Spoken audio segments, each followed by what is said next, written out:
This podcast is part of the Podcast Arcade Network. Welcome to the Covert Nerd Podcast. Thank you for listening. I really appreciate it. Please take a moment and pause this podcast right now and share it with somebody who you would think would enjoy the same topic, whether it's a family member, friend, coworker. I would really appreciate it. Please go to covertnerd.net for all of the previous episodes and the different ways that you can get in touch with me.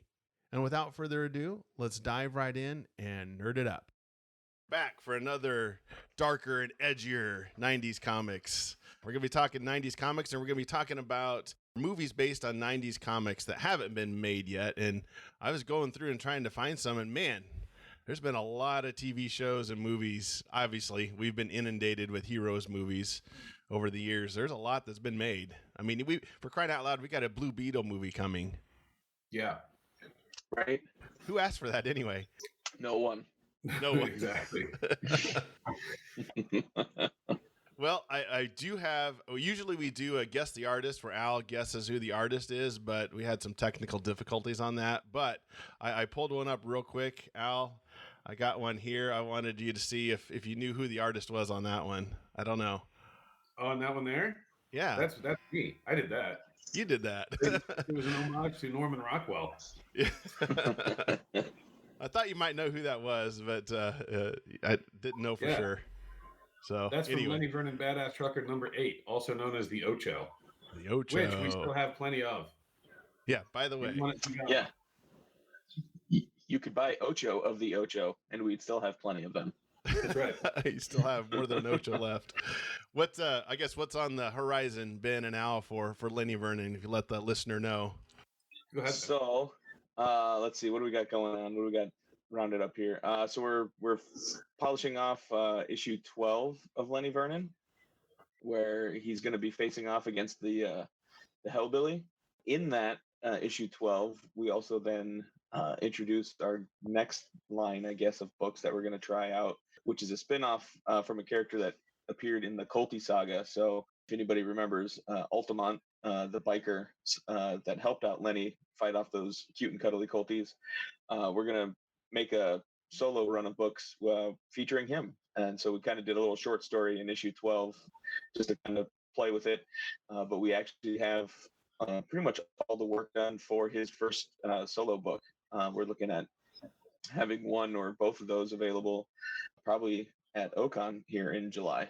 Oh, nice. Okay. The Lenny Vernon universe is growing. That's right. Yeah. That's awesome. Are you going to do one with Lenny Vernon and one with other characters, or just kind of whatever hits you on what you're going to pull out?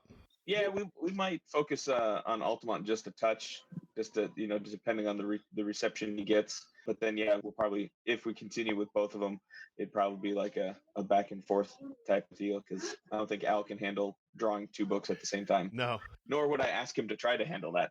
No.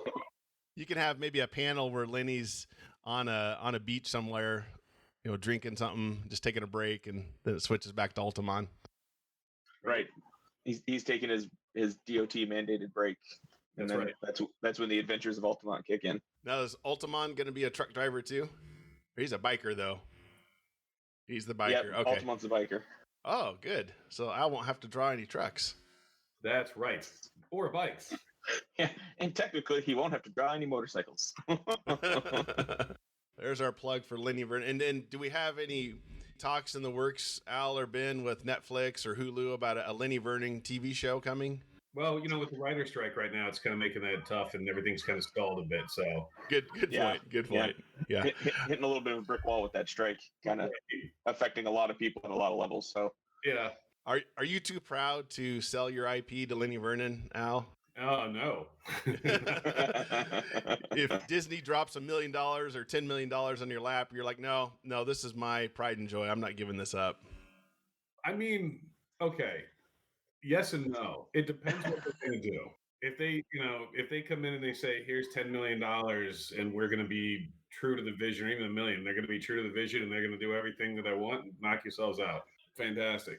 But if they come in and say, we're going to completely distort the character and it's not going to be anything like what you created and we're basically just buying the name, then probably not. Maybe, but it comes with a few strings attached before we're gonna drop and sell off Lenny. So, Right. Okay. But until then, we've got issue 12 coming out and a spinoff coming. That's pretty impressive. I like that. All right. Okay. Yeah. Well, back to TVs and movies. We're going to go through either taking comic book characters or titles that haven't been made yet, or maybe they haven't had a movie or TV show in a long, long time. So it's kind of the concept or the idea here. So I'll kick it off with my first one is the Batman versus Predator that they came out with. Dark Horse came out with back in I believe it was 91. Yeah, Dark Horse Comics back in 1991. It was written by Dave Gibbons and art by Andy and Adam Kubert. I know Al knows their artwork very well, and those guys drew a lot of stuff. And their dad was Joe Kubert. Joe Kubert. There we go. Gosh, I couldn't even think of his name. Obviously, coming from good stock. I don't keep up on the newest stuff lately. I assume they're still doing work. They're still around. Yeah, that's what I thought. So the synopsis is, of course, investigating some gruesome murders in Gotham. Batman realizes that the crimes aren't being done by the Joker or somebody else. It's coming from a predator. So obviously he has to confront the predator and stop him. And it's just a good comic.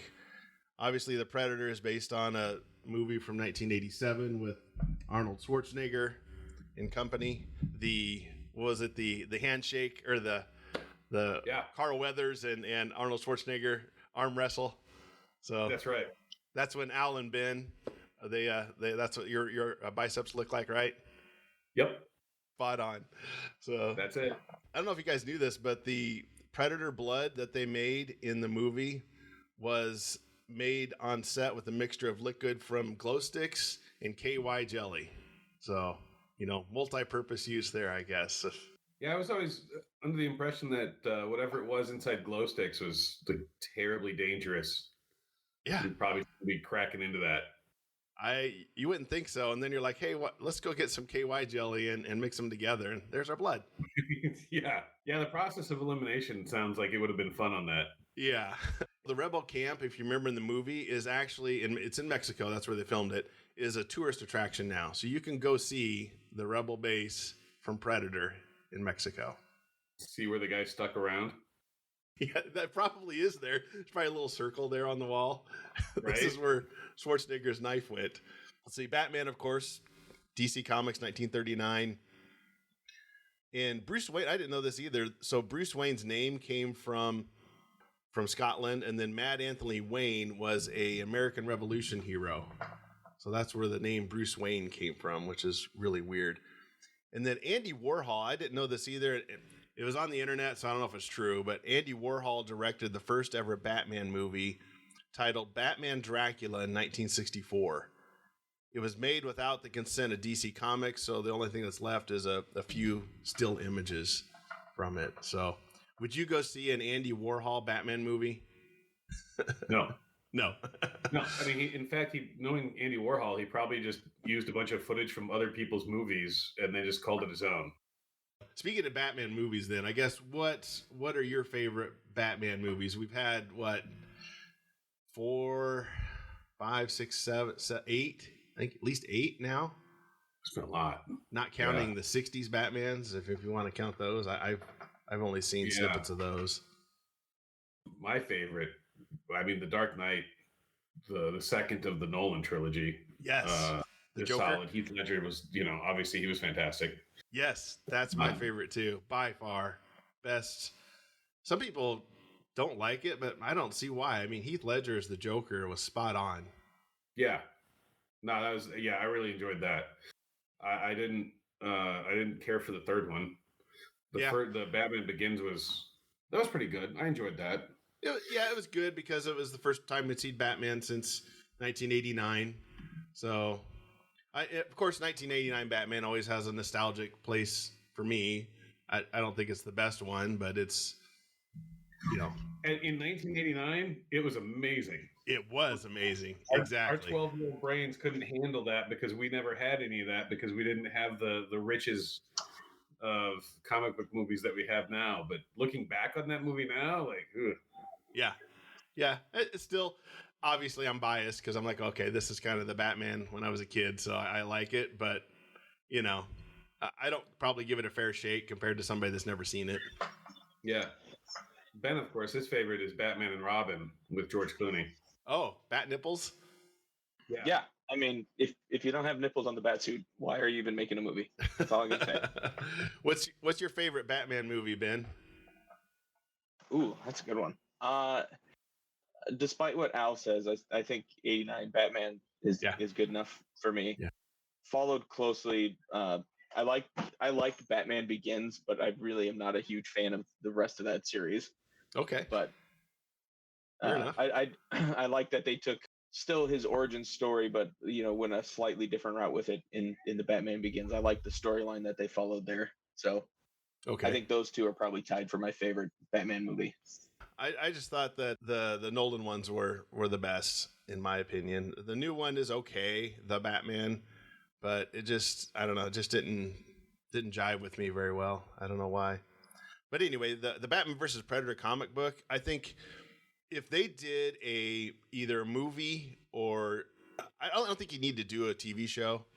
The artwork on this stuff, I mean, the covers on these are just outstanding.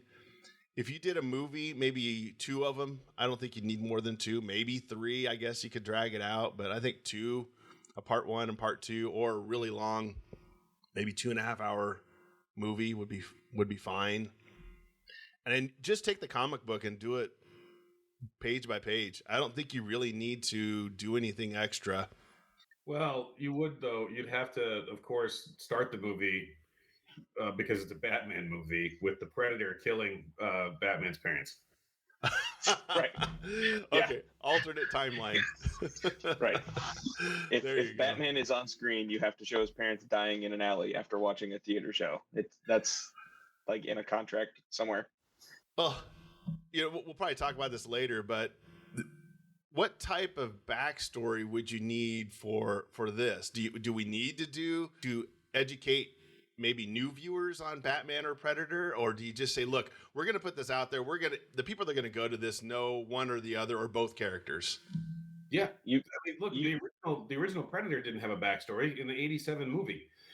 You didn't even have a backstory on Schwarzenegger and his commandos. They were just a bunch of, bad mofos who were out on a mission. And then this alien guy is hunting them. That's it. That's all you needed to know. Yeah. I think the only backstory we got on the Predator was the ship going to Earth. That was, an 8-second sequence. Yeah. Right. In this, the Predator just happens to be in Gotham City. Batman stumbles across some grisly murders where people's spines are ripped out. And then him and the Predator start hunting each other. There you go. Yeah, exactly. I mean, you could open it just like the original Predator, where you show the ship coming down, and like you said, he just lands in Gotham instead of in Columbia. Yeah, there you go. Okay. You don't need 45 minutes watching the Predator train to become a Predator. You don't need that. Yeah. Right. I mean, you'll have to have maybe a sequence where he's getting his weapons ready, but that's just kind of standard for these movies. That's obligatory, right? Yeah. Right. Sharpening the spears and whatnot. So what do you think? Do you think 1 movie, 2 movies? I think you could get away with 1 2-hour movie, and it would be a hoot. Okay. Again, but you have to get rid of all of the nonsense and just say, look, here's Batman, here's the Predator. That's it. Right. I was thinking if we went 2 movies, the first one would end with Batman at the hospital or at Wayne Manor, all hooked up to the if you remember in the comic book, Alfred has to help him and kind of recuperate him and stuff like that. But I see. You could make it 2 movies where Batman gets it handed to him in the first one, and then the second one he comes back and wins, because obviously it's Batman. You can't let Batman lose. So exactly. What about the Predator fans? The Predator fans don't want Batman to win. The Predator's a villain. He's going to lose. You'd have alternate endings. There you go. or they're fighting each other, but then at the end, a third character introduces themselves, and Batman and the Predator have to team up, and they fight the aliens.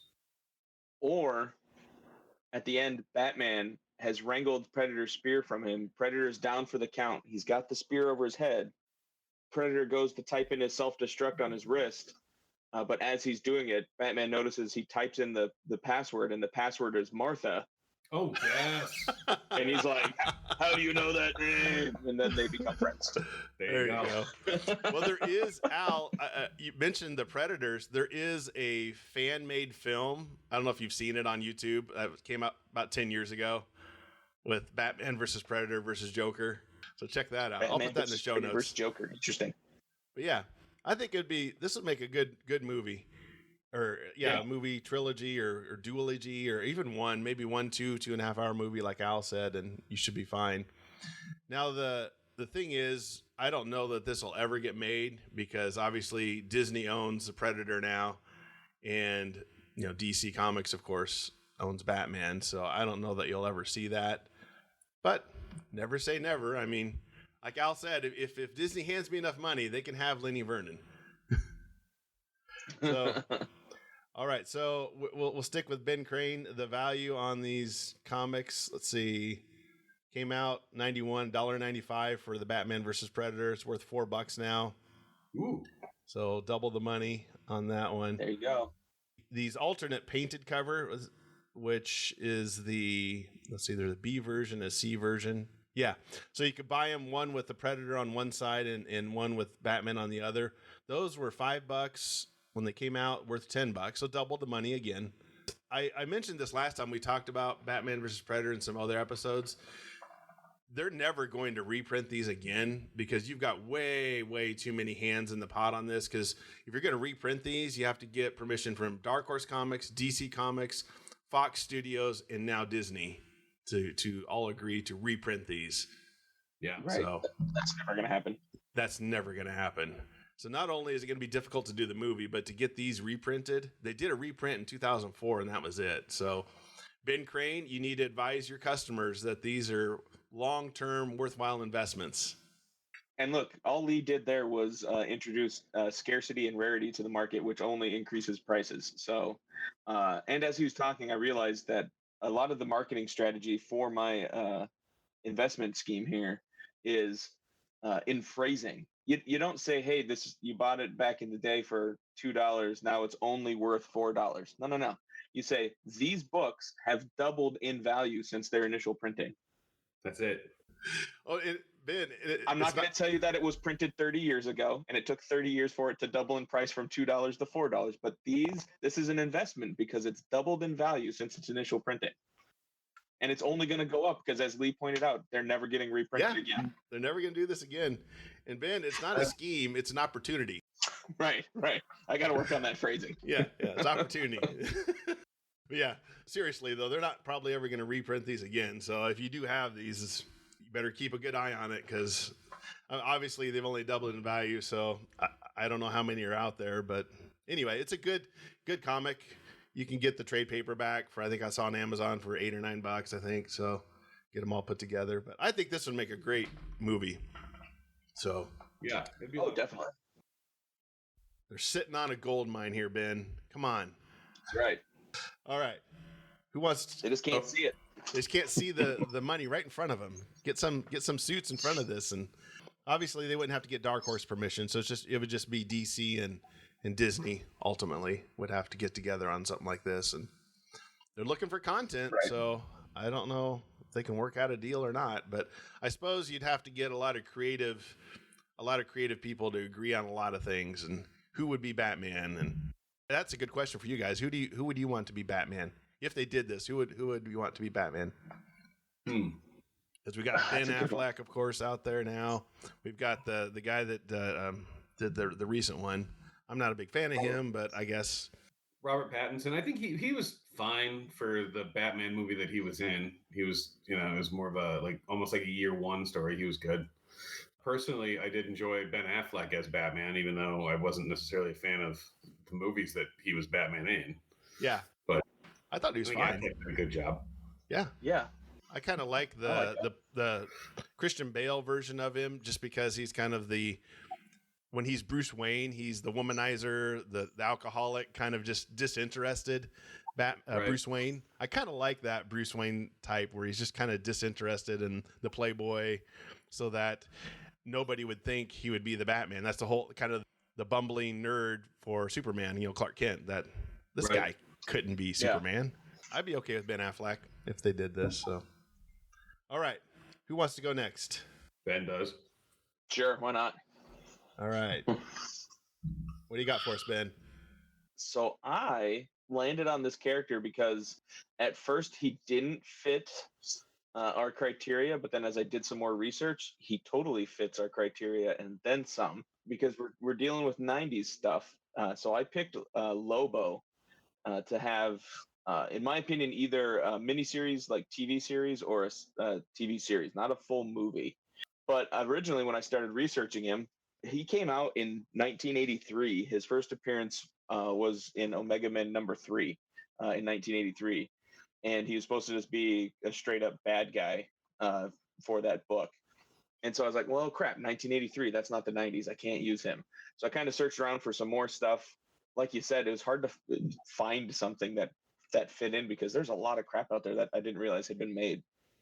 So I went back to Lobo and started looking at it a little bit more. And what's funny is, so he was first released in 83, or debuted in 83, I should say. And then he kind of went into limbo because nobody really wanted to use him. He just kind of was a character that DC had. And then in the 90s, in 1990 actually, I think it was, or maybe 91, I can't remember now, he got reintroduced as his own solo character as a joke about, leaning into the trend and making fun of the trend of how the 90s was becoming darker and grittier. And so DC said, let's have this character and just be a complete joke about how people are into this dark, gritty, superhero type world that we're in now. And oddly enough, he became a super popular character and everybody loved him. And so they just kind of ran with it. Like, one of the creators did an interview where he like to this day, he's like, I don't know why people like Lobo, but they do. So we're going to keep going with it. But they did a good job with him in the fact that, I mean, he did have his own solo run, like I think 60 or so books I saw that he did a solo run, but they did a good job of using him as a cameo in different stories and different crossovers and stuff. And then also just doing like mini series. Like they did one I was reading about, it's called Lobocop, and it's basically RoboCop but with Lobo. Nice. He has one. Let me see. I got to find the name of it because it killed me. Paramilitary Christmas special, in which he's contracted by the Easter Bunny to assassinate Santa Claus. Awesome. I mean, so they did stuff like that, and then he just kind of made some appearances here and there. And so I think that's what's kept him as a good character, is that they haven't oversaturated him. He's not like a Batman that has 12,000 different series about him that gets rebooted every 6 months. And they just every now and then they're like, we need somebody who's going to cause extreme amounts of chaos, and you don't know if he's a good guy or a bad guy. And they're like, oh, Lobo, okay, here you go. He's had a few other media appearances. He was, you pointed out in the String Lee, he was in the Superman animated series. Yeah. But of course, it's a kid show, so they, really tamed him down. I mean, Lobo's whole MO is that he just likes to destroy and kill and, be drunk and smoke cigars. And they're like, maybe not on a Saturday morning cartoon. So yeah, probably not. He was still crazy and, Lobo-ish, but he obviously just didn't kill anybody. He had his hook. He just used it to actually like hook onto things and swing around and stuff like that. His first live action debut, which I actually saw this and it was freaking cool, if you ask me. There was a show called Krypton that was like an extreme origin story of Superman. Yeah. And like at the end of the second season, I think he popped into an episode, and they introduced him that way. But he didn't last long. The show didn't last long. Shortly after that, it got canceled, which sucked because they were going to have a spin-off show of just Lobo based off of the character that was in Krypton. But since Krypton got canceled, then all those dominoes fell, and he never got the show. There's been a few different ideas for movies. Guy Ritchie was going to do a movie, a Lobo movie. Come on. And he was all in, ready to go. He wanted it. He was working on it, ready to hammer it out. But the studio wanted to keep it a PG-13 rating. And Guy Ritchie was like, you don't know Lobo, obviously. And they kind of went back and forth to the point where finally Guy Ritchie was just like, I don't want to do this because you're going to make this a bad movie.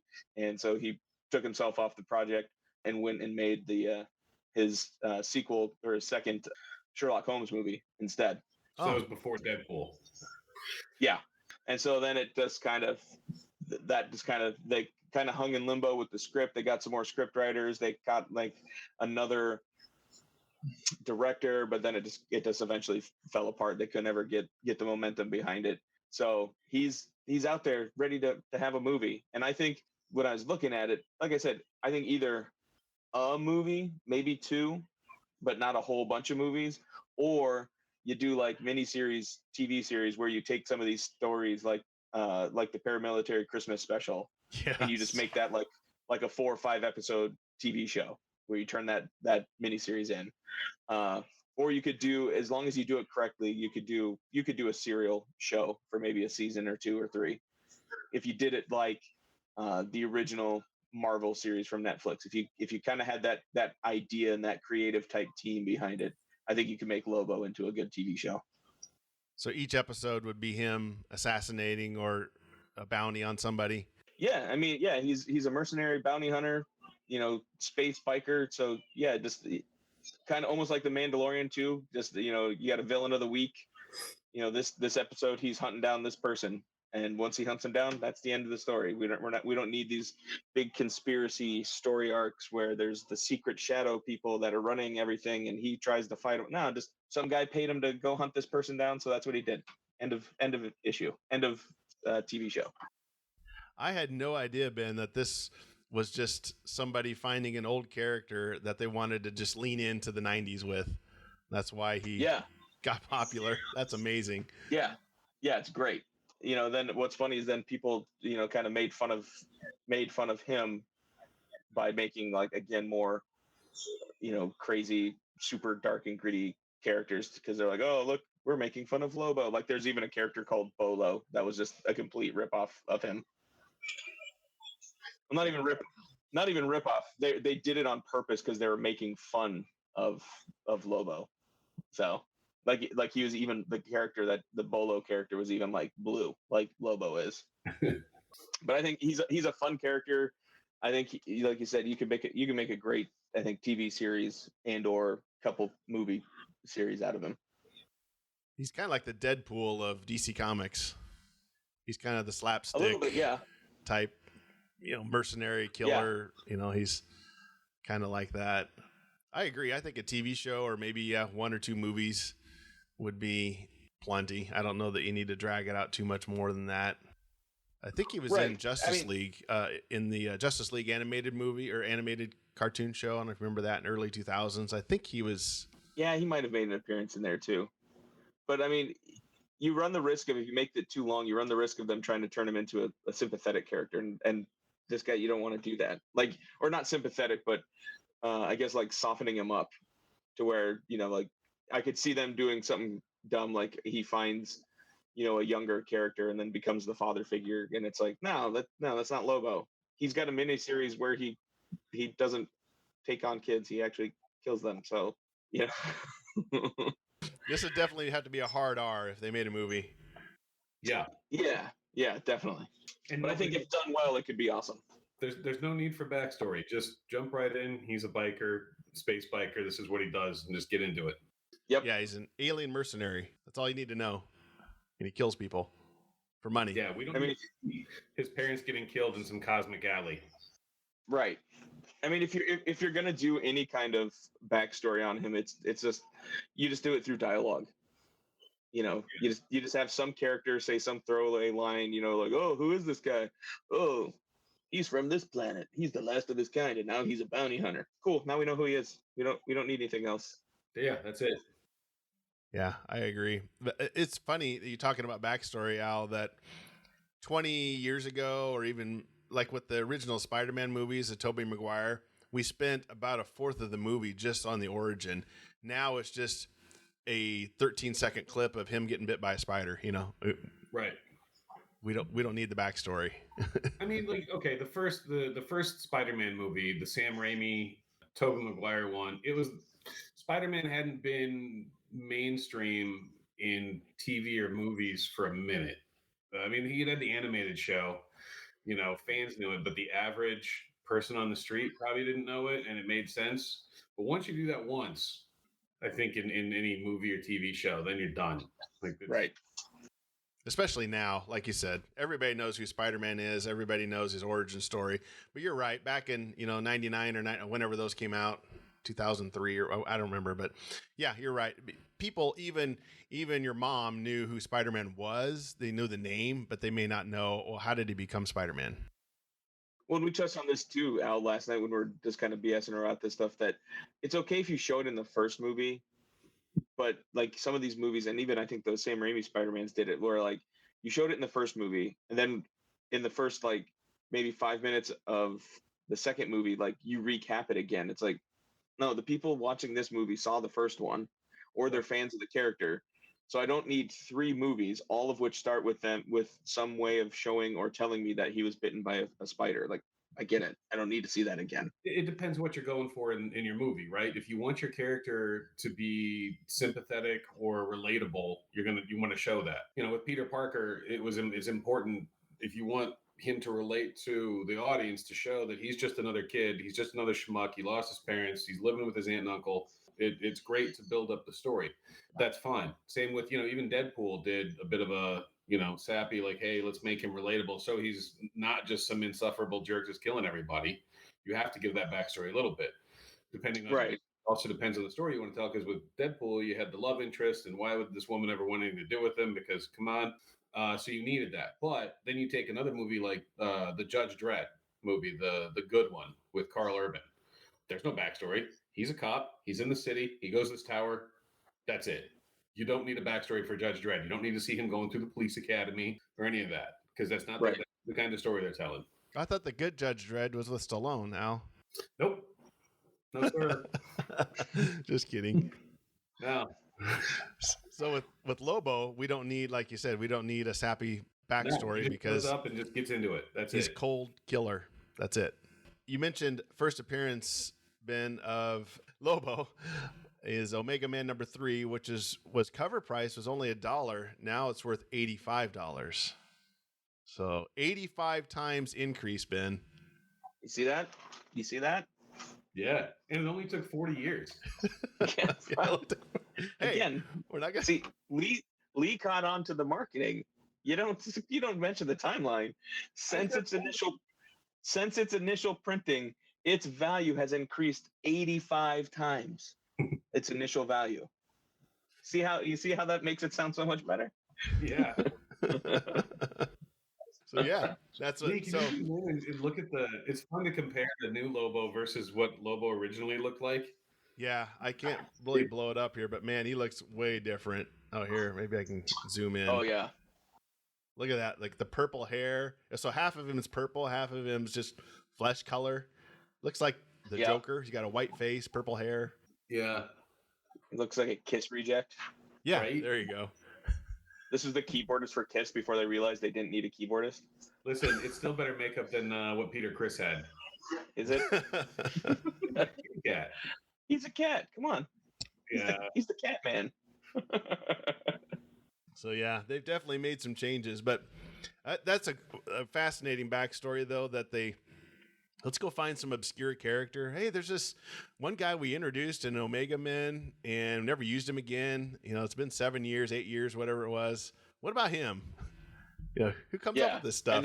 And they just totally leaned into the 90s, being gritty and dark, because they they bulked him up. In the Omega Man, he had muscles because he's a super or in a comic book, but when he debuted, they made him huge and ridiculously bulked up. They changed his look. They got rid of they gave him long hair, dreadlocks, red eyes, turned him bluish white. Which is always funny because there's some iterations of him where he's got like more blue skin and some where he's more white. So I guess they always describe him as a white person, like white humanoid. But then when you see the picture, it's like, but he's kind of blue. Yeah, he is. He is kind of blue. Like look at some of these. Yeah, they gave him spikes on his shoulders or his biceps on some of these. So I know there was a lot of talk a couple of years ago I think around the time the Aquaman movie came out, there was kind of an online push in forums to get a Lobo movie with Jason Momoa. That would be good. Actually, he'd be perfect. Yeah, I could see that. There was also a little bit of a rumbling to have The Rock be Lobo, but then apparently he decided, or they signed him on to do Black Adam instead. and destroy the franchise before it ever got started. Yeah. Well, I mean, people bring this up, and it's a very, very good point. When you put The Rock in the movie, it doesn't matter who he's playing. It's The Rock. Right. He's playing himself. Right. You know, when he's in Jumanji, it's like, hey, it's The Rock in a jungle. You put him in Black Adam, it's like, hey, it's The Rock dressed as Black Adam. You put him in Fast and Furious, it's like, hey, it's The Rock driving fast cars. It's you want to talk about somebody who doesn't have much depth and always plays the same person. It's Sure. The Rock. That's what he does. He's just himself. I mean, and good for him, man. He's done great things by just being The Rock. Right? I mean, he's making money at it, but Making a ton of money. All right, Al, what do you got for us? Savage Dragon. Not gonna tease around it or anything. Now, it's Savage Dragon. I think he's long overdue for any kind of quality adaptation. He debuted in, I think, 91 as one of the original Image comics from Eric Larson, who's still writing and illustrating the book by himself. He's going to break the record because it's over 300 issues by a single creator. A single hand is the for any independent comic book or any comic book, really. Geek Cerebus would be the other one. Yep, Dave Sim Cerebus. Spawn kind of broke the record because it surpassed 300 issues. And so Todd McFarlane, of course, laid claim to being the record holder because he's Todd McFarlane and he's, bombastic like that. But he did not illustrate Spawn the entire time. I think he lasted like 10 issues. So when Eric Larson gets over 300, he'll be the true record holder for the longest single created. Anyway,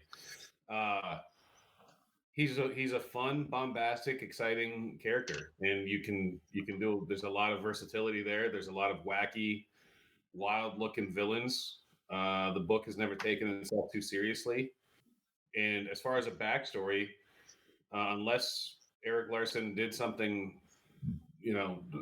did more, since I haven't read every issue, but there was really no backstory. He woke up in, like the aftermath of something in a fire. He's a dragon and he has amnesia. So he becomes a cop. That's it. There's no backstory. We don't have, his parents getting killed or anything. Right. that's amazing. Makes it incredibly versatile. You can do whatever. I'm sure there's been some, obviously in 300 issues, they've delved into his background. And So, well, actually, he died. The original dragon from the first miniseries and when the book started, that dragon's dead. And so it's been ongoing. So, for 30 years now. So it's 30 years of the story. He got old, died, but he did have a kid, and so now if you go and pick up an issue of Savage Dragon now, you're looking at Savage Dragon's kid and his kids because he's at a family and stuff, and it's all like in real time. Yeah. so it is like Cerebus, where it's real time. Okay. Yep. So yeah, that's how he's been able to keep it fresh and keep things progressing instead of just the same character doing the same stuff over and over again. So.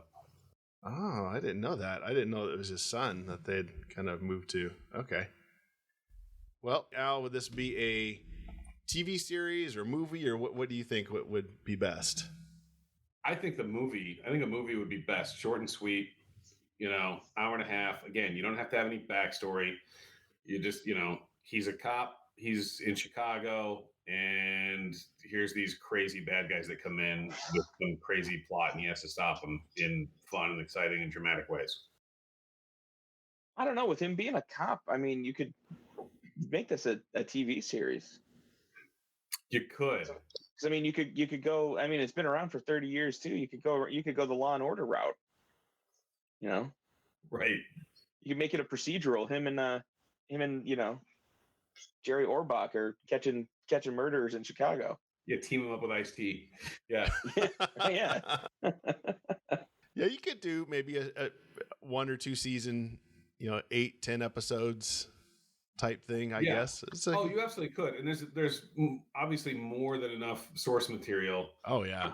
You could get you have a lot of content just waiting right there. You could do a TV show. It would though. It would have to be a hard R. You can't do PG-13. Oh, that's true. That's going to suck a lot of the fun out of it because there is a lot of gory violence and popping heads and things like that. Like it's not for the adult humor and very much adult humor. Didn't they have a cartoon, Al? It did. It was in the late 90s, like 95, 96, maybe even later than that. But it was part of the USA Network animation block. And it was Savage Dragon, Street Fighter, I think Mortal Kombat, and Wildcats, the other Image Comics adaptation. And it lasted, the Savage Dragon cartoon, I think it was like 22, 24 episodes, something like that. But it lasted 2 seasons. But again, part of the problem was it was PG and toned down, and I think that the main audience at that time was in the people who made Savage Dragon the huge success that it was were all beyond cartoon age at that time. Yeah. So they were all adults by that time. Yeah, I was 13 when it came out, when the comic book came out and hooked me, but I was in college when the cartoon came out, and I had better things to do than watch Savage Dragon cartoons when I was in college. So yeah. Well, after you watch the cartoon, you realize everybody had better things to do than watch that cartoon. Right, and especially the PG, or even G-rated Savage Dragon cartoon. Like, the animation wasn't great. It wasn't, Right. Well, because that was every studio was trying to kind of like what they're doing now with movies, though, and TV. At that, everybody had superheroes. Like Fox Animation had X-Men and a couple other ones. Warner Brothers had Batman and Superman, and then USA tried to jump on with apparently all the independent stuff because, I don't know why, but it would have made sense because being on USA, it's a cable network. They could have gone deeper and harder with it, but they could have. They're trying to compete with like, hey, these guys have Saturday morning cartoons now, so do we, and it's like, but you picked like those 4 you named off, Mortal Kombat, Street Fighter, Wildcats, Savage Dragon. None of those are kid-friendly content origins. No.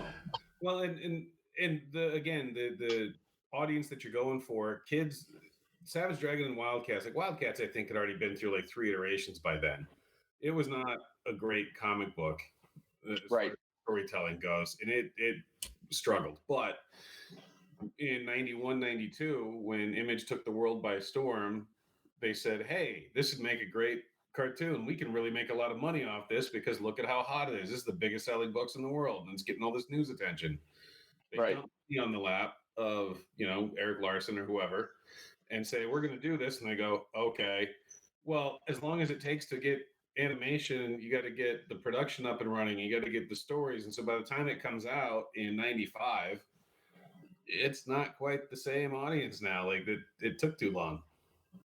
Yeah, but they're right. They probably still made a ton of money off of it in those 2 seasons. Made something. Yeah, I know Eric Larson. People have asked him. He's very active on social media, and people have come out and asked him like, "Hey, how come you don't do it again?" Or, whatever happened to it. And he's like, he's like, "I have nothing to do with it. The people that had the money." Are the ones that control it, and he's like, if it's up to me, I'd rather just sit and make the book. I don't care enough about that stuff. Man, you'd have to care about a comic book if you're going to do it for 300 issues. So, yeah, that's crazy. But yeah, as far as like any adaptations, he's like, I'm good. I don't need it. I'm sure at the time, if they got Wildcats, it was Jim Lee's. I'm wondering if Jim Lee said, "Hey, I'm making an animated deal over here with USA. They need something else. What about Savage Dragon?" He's probably just like, Probably, sure. I'm sure. Yeah, I'm sure they had like the same representation. Yeah. That hooked them up, and it's like, okay, so. But yeah, but that was also one of those things too, where all the people with the money come in, and Eric Larson and Jim Lee, like those guys are pushed to the side because you don't get any say, you don't get the control of it. You sold the name, you sold the character, the likeness, or whatever. That's where your involvement ends. Yep. You just go take your check to the bank. That's all you do. Yep. And at the time, maybe he's like, I needed the money, so whatever, I'll just do it. I don't know. I don't think he needed the money. I think it was just they're going to dump money on him, and kind of getting caught up in the wave of like, hey, let's see how big this can get. Like, okay. If you wanted to do another animated, this would have been better maybe on HBO, like the Spawn cartoon. Absolutely. Yeah. And I mean, animated would be great just because of how wacky and zany some of the characters are. I mean, even if you do a movie, if you're getting into some of the villains and stuff, there's going to be a lot of CGI. But there's so much potential in animation. Yeah, you can get away with a lot of cool stuff. That's true. I forgot to mention that on budgets on some of this. If you're going to do like Savage Dragon or the Batman versus Predator or Lobo even, you'd have to do a lot of CGI. I don't know if you could do practical effects on a lot of those. Right. Yes. This is amazing. Eric Larson, 300, almost not 300 yet, but he's getting there. So before he went to Image, he was doing Spider-Man, wasn't he? Yeah, he followed McFarlane's run on The Amazing Spider-Man. Yeah. And when McFarlane went off to do adjectiveless Spider-Man, that's when Eric Larson came on to Amazing. So he did some Doom Patrol. He really blew up with Amazing Spider-Man. It's mainly Savage Dragon. You look at his portfolio, that was kind of his biggest thing, by far. That's it. Yeah. I mean, he's said in interviews, because all the other guys, they've all gone on to do other stuff and bounce back and forth to Marvel and DC and stuff. And he's just like, no, I want to make Savage Dragon. I'm making Savage Dragon. And he still has he has roles at Image Comics. Yeah. So he's still involved in the actual company. The business. Yeah. He's got some C-level. I don't know what he is. But that's all he wants to do. So he's doing it. Dedicated to his craft. I'll give him that. All right. So Savage Dragon #1 came out in July of 92. Cover price was $1.95. Current value $5. So more than double the value. See? Look at that. Look at that. But that cover that you're looking at there, that's actually the mini series. There was a 4-issue mini series. Oh, and then he started the ongoing. So the one image where it's a close-up of Dragon's face, all bloodied up, that's issue 1 of the ongoing. Okay, you're right. Let me see. So maybe, I assume the miniseries would be the most valuable because it's the first appearance of it. But okay. Oh, volume 2. Okay, so that's probably what this is. Yeah. Because volume 1 was they had zeros. They had 1/2. Issue 1/2. I remember they were doing that sort of thing where they were doing half issues. There we go. So $1.95, $5. So still the same value. Yeah. Okay. Man, they had a lot of issues out there. That's why this stuff is 30 years later. It's just barely doubling in value. They're printing 1 million copies. Oh, easily. But $5, and you have 300 issues. Yes. That's right. Yeah. Come on. Yeah. Come on. Let's spin this.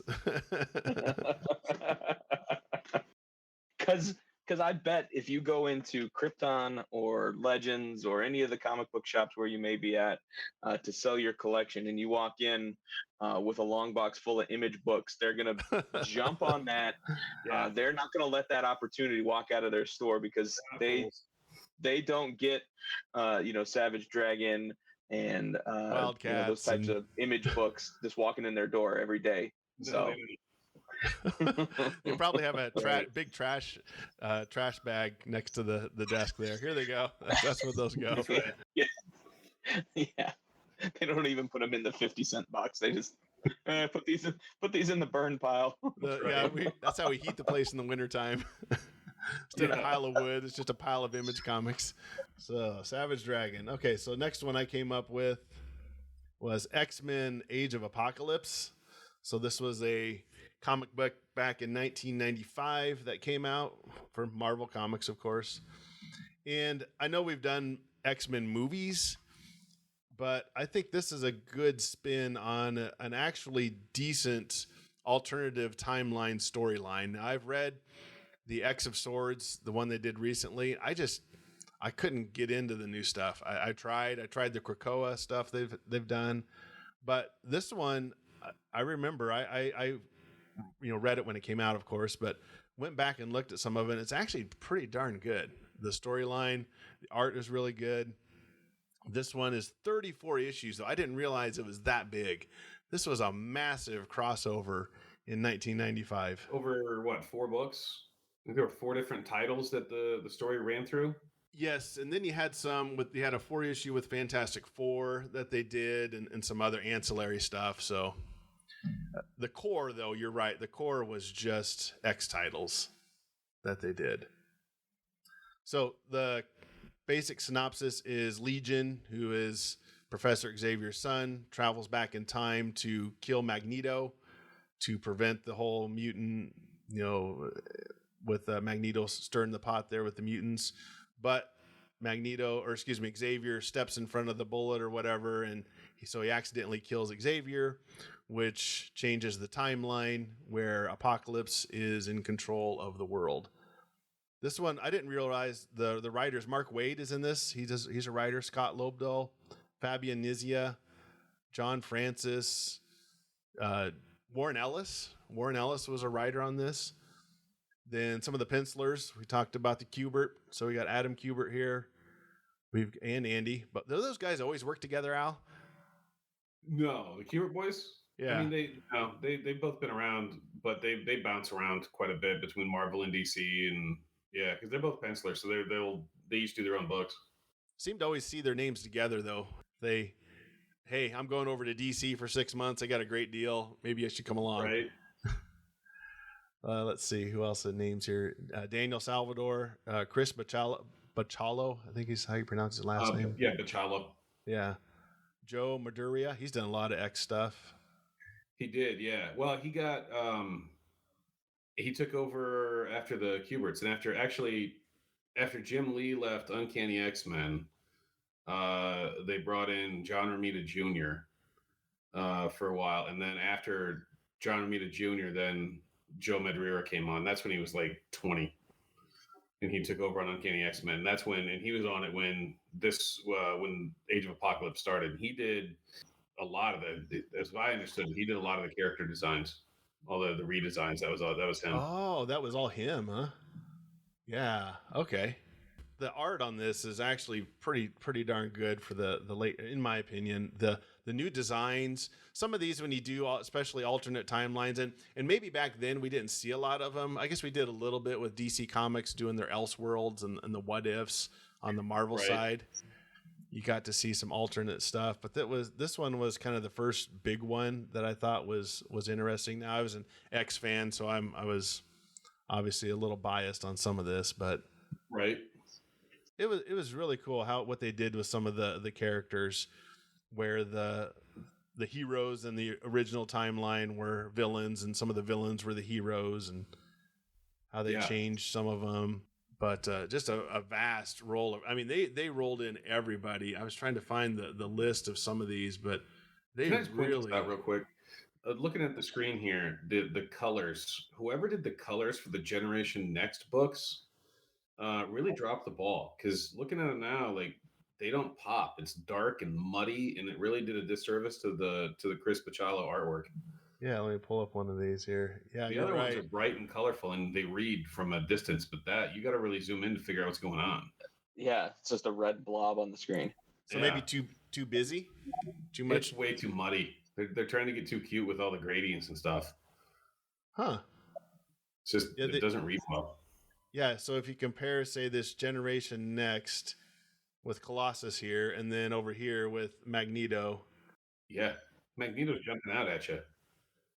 You're right. Look, the backgrounds are always dark Yeah, you're right. Instead of Yeah, white. so the one with Magneto, and even at the top, the one that had Wolverine, they did a good job with. I mean, there's color on the background there, but it's the space where there's nobody there, where you either have no color or very light color. So then the characters pop out. Whereas like the Generation Next, the backgrounds and everything just kind of make it all one. Yeah. There's no contrast. Yeah. His cover was Chris Bachalo. Yeah. This Generation So that Next. was what, Generation X or whatever it was. Yeah, Generation Next. He was the regular artist on that at that time. That's a good observation there, Al, on the and Ben on the just the colors. But you're right. When you compare them next to each other, they're just darker and busier. Well, not necessarily busier, because some of these have a lot of characters on the front, but it just, you're right, the colors aren't right, or the size, maybe the proportions are bad. But on these Generation Next, several of them have Colossus. Maybe they're trying to show his size. I don't know. I think they're just doing too much with the gradients. It's just, they're not, like, I don't know. I'll get off the topic, but it's, they're doing too much with the gradients, just muddying it up. Anyway. Yeah. So they took all your X titles and kind of redid them a little bit. So you had Gambit and the Externals.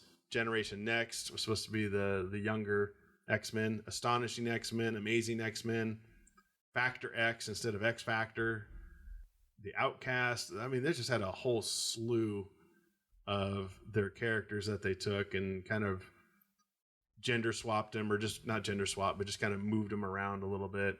You had the Human High Council, which is the people obviously fighting against Apocalypse. You had the Sentinels, protected the humans from Apocalypse's mutants. You had, some deceased men. Frank Castle was dead, so the Punisher, Peter Parker, T'Challa from Black Panther was dead. Namor was dead because Apocalypse had taken over the Wakanda and Atlantis. You had, there was a good one I thought was kind of, Jamie Madrox. He was the cult leader of the Madre. It was kind of the religious center. So all of his duplicates were the priests of the Madre, which was kind of a cool idea, I thought. That's clever. I like that. Yeah. Yeah, that's a good one. Let's see. You had the Hellions, which was a team of mutants. Use their powers to become become the agent. The Hounds, which was Sabretooth, Wildchild, Caliban, and Wolverine was part of the Hounds. So yeah. So you'd have to do a series with this, just because the scope of it. This would definitely have to be a TV series for sure. I think you could do 35, 45 minutes each on each episode. This is where do you think you would probably have to have some backstory episodes for some of your main characters, you think? Sure. I mean, well, it depends on what the character, what's the backstory bringing to the overall story? Well, see, here's where the dilemma would be. So if you don't know anything about X-Men, you're not going to watch this anyway, I suppose. But what if you do know a little bit about the X-Men, but these are kind of different versions of them? Do you want to explain their original X background, or do you want to explain them where they are now? Only if it's if it's relevant and it's necessary for the overarching story. Okay. Because I think you could get by with the first half of like the first episode. The first episode is going to be introducing all the characters and setting up the world. That's where you've got your normal X-Men in the normal timeline running around doing stuff. And that's where then, Professor X, the time traveling, and Professor X gets shot. And at the end of it, look at this new world we're in now. And then you're off and running. From there, if you're going to bring in Blink's backstory or Wolverine's backstory, you can't do it just for the sake of having a backstory. Sure. Yeah. It has to tie into the overall narrative. As you're going through the narrative here, and the general narrative is Magneto is the leader of the mutants, and they're trying to take out Apocalypse, and Rogue is there, and then all these other characters. Okay, so yeah.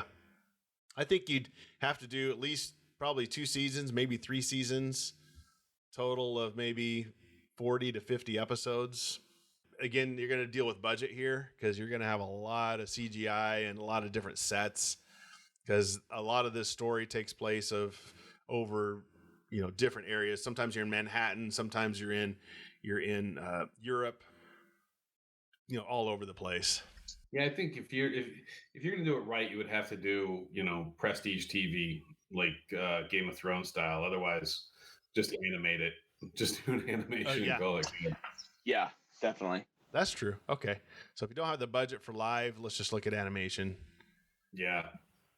But I think this would make a good story, a good streaming service. It's a good story, and it's contained. This isn't going to go on for 9 seasons. This would probably be 2 or 3 seasons, and we're done. We're just going to tell the story. Xavier gets shot, starts a new timeline, and then in the end, they eventually take out Apocalypse. Everything goes back to normal. Yep. So I found this one, Al and Ben. Look at the Apocalypse. How they look at those shoulders. That's what you're focusing on in this? That is a weird costume choice, man. No, I know. That's what I thought. I was like, this is bizarre. No, look at the waist. What you don't understand, Al, is that is an extreme tactical choice on Apocalypse's end to wear the linebacker pads and Speedo. The reason that you would want to dress like, I don't know. It does look weird. The confusing thing is because Apocalypse has blue skin. So Right. is he wearing like a just extremely skin tight blue suit there to keep everything contained, but still be able to see like every muscle, or is he just nude with like a red cod piece on? I think he is the bad guy from Mad Max that had the hockey mask. Humongoid, was it? Humongoid, yeah, Humongous or Humongoid. Humongous or whatever. I think he's going that route where I think he's got shoulder pads. Yeah. And it looked like maybe a dickie underneath there because he's got the red collar. And then I think he's wearing maybe pants, or like I said, he's just wearing like a red Speedo with some red body paint for the squares on his thighs. It's very fetishistic. I saw this. I'm like, wow. I think I remember seeing it originally, but I was like, I gotta show the guys this one. Yeah, that's not a costume choice that if I were going to have a character in a comic book that has a costume like that, it's not gonna be my big bad guy unless there's like very comical reasons for it. Like this is not bringing that costume. Yeah, this is not like, hey, Mom, I want this Halloween outfit when Halloween comes around, No. Well, he's also got a cape, I just realized. He's wearing a cape, too. Yeah, he does. He has a cape. And just the proportions are really weird. His arms are like massive, and then he's got this 12-inch waist. I don't know. Yeah. It's almost Rob Liefeld-ish in some ways. Right. And then his calves and his feet are huge. Yeah. Just insane. But strange outfits aside, I think this one would be a fun miniseries. I mean, the movies that we've gotten from the X-Men lately have been mediocre at best, but I think this storyline could be pretty decent in my opinion. There's a lot of potential there. There's great visuals, good characters, and I think it would be a lot of fun to see it play out. And I don't think that, you wouldn't necessarily need to know who the X-Men are or who the characters are, because once they're in this landscape, they all have transformed, not only physically, but also mentally. So you're introducing all new characters, even though they've got Wolverine's claws or Colossus's metal. They're different characters, and you're introducing them anew. And I think it gives you a lot of freedom to take that and run with it, where you don't need the audience to know who they were or who they represent. Yeah, I think if you had to, like you said, to cover either the casual fan or even the actual X-Men fan, I think if, like Al said, in the first even episode, you could just do a quick, again, almost not necessarily throwaway, but you just introduce, there's one episode, here's the X-Men, and then by the end of that episode, Legion's come back and screwed up the timeline. So then the whole rest of the series is. So then that explains. So like I said, as the casual X-Men fan, I know who Wolverine is, but then when I come in to watch this, it's like, well, that's not Wolverine. It's like, well, it explained this is a different timeline, different universe, whatever. So I think that's the only backstory you need, is to explain why they're different. Lee, do you remember who in the Age of Apocalypse timeline, if any, know that they're in the wrong timeline, that things are wrong? Bishop. Bishop's the one that didn't get affected by the timeline. That's it. Right. So he would be the one. He might be kind of your narrator character, possibly. Sure. Yeah, he's the one pulling the needle, pulling the thread through it all. Yeah. So that would actually be pretty good, because you got this one guy that knows this is all wrong, and so he's trying to fix it to get it back to the way it was. Right. Then also too, Ben, you touched on a little bit. You can probably hit both people that don't know anything about X-Men or very little, but then you also have more of the diehard fans that know a little bit about the original. But this is a new set of characters, so to speak. So you can kind of maybe hit Right. both fans, but the casual fan and the hardcore fan. Yeah, and like Al said, you don't have to go too deep into explaining what's going on, other than maybe an episode ish of, hey, timelines are different, timelines are weird now, so that way, like I said, if I'm a fan and I know these characters, but then I come into it, I'm like, well, why does Wolverine look like that? Why is this person that's not Colossus have Colossus powers? Well, I watched the first episode and they explained it's a new timeline, so it's like, oh, okay, I get it. Yep. So, and all the materials here. So just like everything we've talked about, you have to go through it and turn it into a screenplay, obviously. So you'd have to figure out, what am I going to keep? What am I not going to keep? But 80 to 90%. You can trim a lot of fat. Yeah. 80 to 90% of what you need is here. You don't really need to do a whole lot of extra work. So other than, then you got casting, I get it. But if it's X-Men on the screen, that means that they're going to have to turn it into the Dark Phoenix saga and introduce a bunch of characters that didn't exist in the story that they're telling, and then just completely butcher it and distort everybody's abilities. That's true. Okay. Yeah. I've been corrected. They had the source material right in front of them. Yeah. And they still messed it up. Okay. So the studio execs, the moral of the story is here, studio execs can screw up a one-man parade. Yeah. And that's all right. Well, we've given our best shot, guys. We've told Disney and everybody that here it is. We laid it out for them. They just have to take it up. Yep. That's right. And then not pay us for it and claim that this never happened. And yeah, there you go. All right. Well, that's all Kevin Feige in an interview saying, I never at all ever heard these ideas from a podcast ever. Yeah. Al Garrison, who's that? This was all me. This is all me. I don't know who Al Garrison is. Oh man. All right. Well, hey, that's all I got, guys.